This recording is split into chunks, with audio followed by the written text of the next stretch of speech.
system allowed by the Federal Reserve Act of 1913. All local banks are members of the Fed system. They are regulated by the Federal Deposit Insurance Corporation, FDIC, another privately owned corporation. The Federal Reserve banks issue fiat paper money and practice destructive fractional reserve banking. The sixth plank of communism, centralization of the means of communication and transportation in the hands of the state. Americans call this the Federal Communications Commission, the Department of Transportation, Federal Aviation Administration, Commerce Commission, as well as state-mandated driver's licenses and Department of Transportation regulations. The seventh placard of communism, the extension of factories and instruments of production owned by the state, the bringing into cultivations of wastelands, an improvement of the soil general in accordance with the common plan. Americans call this corporate capacity. The Desert Entry Act, the Department of Agriculture, Department of the Interior, Environmental Protection Agency, Bureau of Land Management, Bureau of Mines, National Park Service, and the IRS all control this through corporate regulations. The eighth plank of communism is the equal liability for all labor. We do that with minimum wage laws. We are allowing communism to come in and take over America, step by step. The ninth plank to communism, combination of agriculture with manufacturing industries, gradually abolishing of the distinction between town and country by more equitable distribution of the population across the country. We started doing this in 1949, and we called it the Planning and Recognition Act of 1949, where we're allowing central planners in the government to outlaw where people can and can't live. You have to ask permission before you can just move somewhere. The 10th and final plank of communism is free education for all children in public schools. And Americans right now are being taxed to support what we call public schools, but are actually government forced tax funded schools. Even private schools are government regulated. The purpose is to train the young to work within the communal debt system, teach them how to operate within the Federal Reserve System. We call these things Department of Education, the NEA, outcome-based education. These are all used so that the children can be indoctrinated, taught that the government propaganda like majority rules, paying your fair share. But nowhere are the words fair share in the Constitution or the Bill of Rights.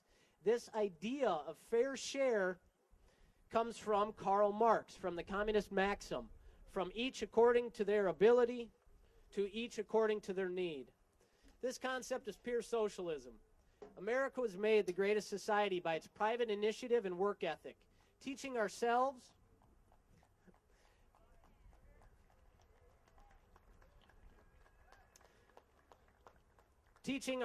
and others how to fish, to be self-sufficient and produce plenty of extra commodities, and if so desired, could be shared with others who might be needy.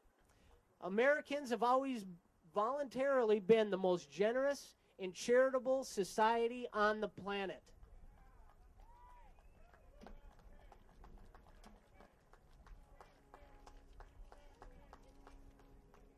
And as far as I can tell, after I've just reviewed what Karl Marx thinks makes a perfect communist utopia, I would say we're getting there.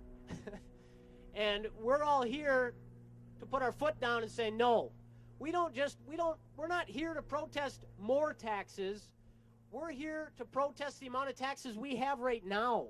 We're here to protest the amount of government we have in our lives right now. We need to turn this back. This, in my mind, and some of you out there may differ on this, but in my mind, this is not an anti-Obama rally. In my mind, these ideas, this movement, this progression of government in our daily life has been happening for years. It happened under George Bush's watch. He grew the government. The Republicans before him have. This is not a left and right thing. This is a freedom thing. This is an individual rights thing. We need to send a message to Washington, whether you're a Republican or a Democrat, that, hey, you got to obey the Constitution. We want our rights back.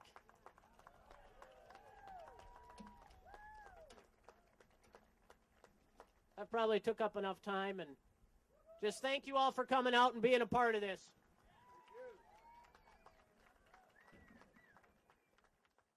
Let me try that again, if I can adjust these. It's great that we have so many people representing us tonight. We the people are well represented at the Tea Party tonight. A little more than 230 years ago, American colonists dumped tea into Boston Harbor. Their reasoning was that they would not pay a tax to a government which refused to hear their concerns. They felt that the government in Britain was too far removed, literally and figuratively, to govern the colonies without input from American representatives in Parliament. The king didn't react kindly to that action, so a Continental Congress was called. In 1774, the delegates to that Congress drafted a petition for redress of grievances to be sent to the king. Now, if that phrase rings a bell, a Liberty Bell? If that phrase rings a bell, it is because those are the last words of the First Amendment to the Constitution for the United States of America.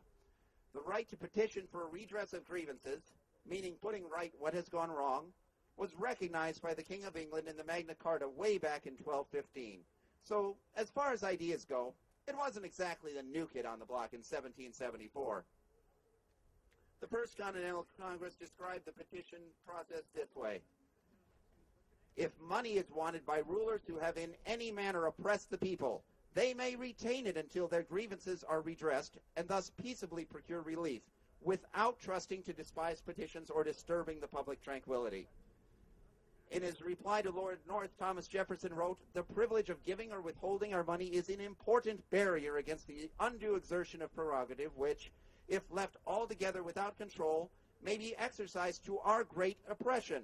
And all history shows how efficacious, that means effective, its intercession for redress of grievances and establishment of rights, and how improvident, that means unwise, would be the surrender of so powerful a mediator." That First Continental Congress declared that petitions were despised, perhaps because the government ignored them? You think King George, when he received the petition, suddenly said, "Oh, I'm terribly sorry. Of course you're all right. You shall have your representation in Parliament immediately." No. So what happened next? A Second Continental Congress was called, and that led to a little thing called the Declaration of Independence, which changed the world. Prior to 1776, there was thought to be a divine right of kings. God was said to bestow all rights upon the king, and he dispersed them as privileges to his subjects. The Declaration said that all men are created equal and that they are endowed individually with unalienable rights by their Creator. Thus, after 1776, a man's home truly was his castle. Each citizen was a king in his own realm, so long as he did not infringe upon the rights of others or initiate force against them. He was free to do as he pleased. This non-aggression principle applied to everyone individually, and thus liberty was firmly established in the new republic.